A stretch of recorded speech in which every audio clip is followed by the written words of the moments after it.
Hey guys, it's Ed. You might be wondering, why am I wearing a lab coat? I'm building a robot, so clearly I'm gonna wear a lab coat. This week we're starting Johnny 5 from the ground up with his track assemblies, and starting those with Boomerang plates, as they're called, that form the basis of the structure of these tracks. The Boomerang pieces are the first parts that I've ran on a Haas machine, did them on our VF-2SS, so took it nice and slow and easy to start with, so you'll have to bear with me as I take some baby steps towards feeling more comfortable running that. My focus for this project, besides the robotics and electronics side of it, is going to be interesting and creative fixturing. This video shows us making two of the Boomerang plates, one on the Haas VF-2SS, the other on the Tormach 1100MX. Let's get started.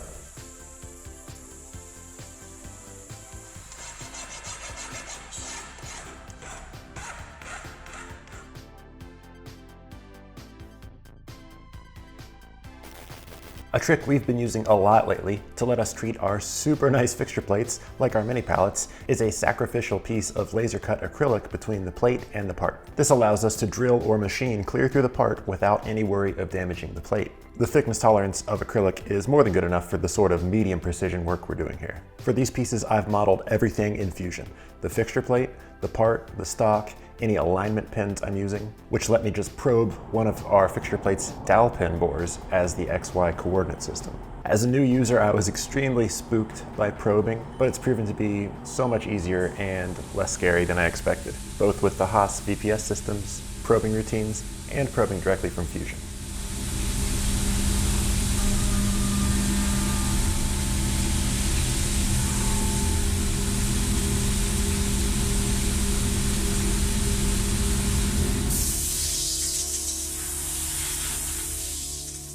Another great thing about having the plate modeled is we can easily pop bolt holes through the part to secure scrap pieces when slotting them out like this.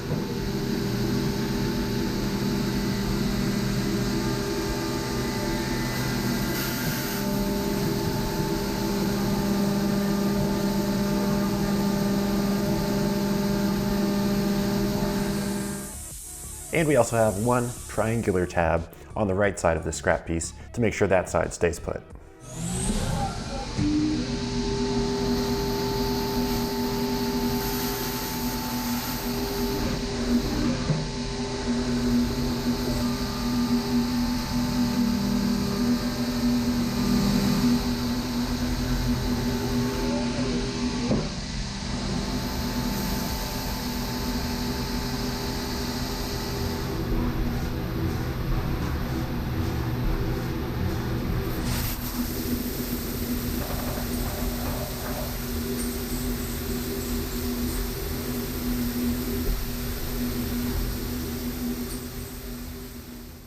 Now that all of these interior features are finished, we can use those to help hold down the part as we profile the perimeter.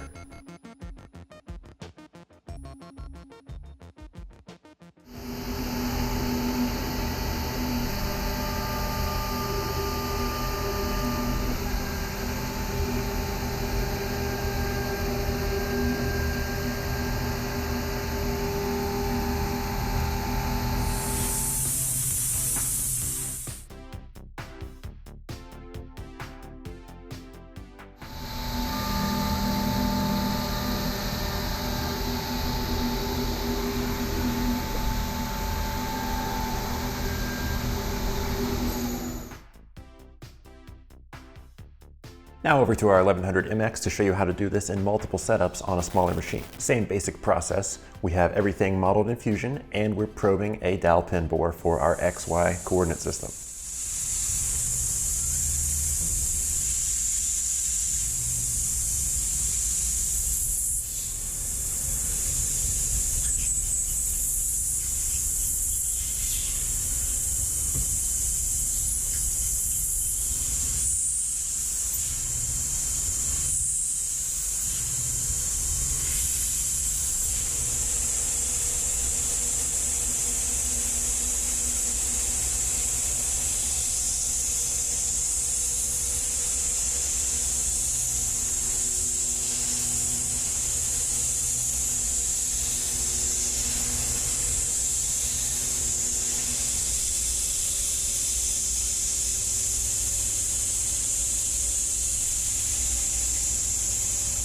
And again, moving those clamps out of the way so we can finish up the perimeter before moving on to the second setup.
Now we can move the part over using a different location on our fixture plate to locate the same spot on the part and finish up the rest of the machining.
You can see here my part is not quite as clamped down to the table as I would have liked it to be, so I changed up my work holding a little bit, improved it somewhat, but still not as good as I would have liked to have seen.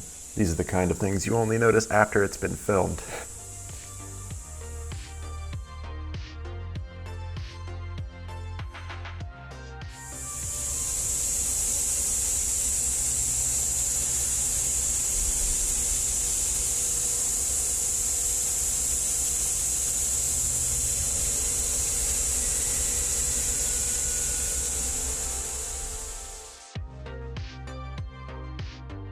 As you know, John is super excited about this project, but so am I. I grew up watching the same movie, being a really big fan of just robots in general and always dreaming of building robots, and this is a dream come true for me as well. Next time, we'll be making these top idler wheels, so we'll have lots of great lathe action coming up for you there, both manual and CNC. That's all for this week. Hope you enjoyed. See you next time. Now, on to the meat and potatoes. This is never going to be in there. We'll be on interesting fixturing and... Your mama was a snowblower.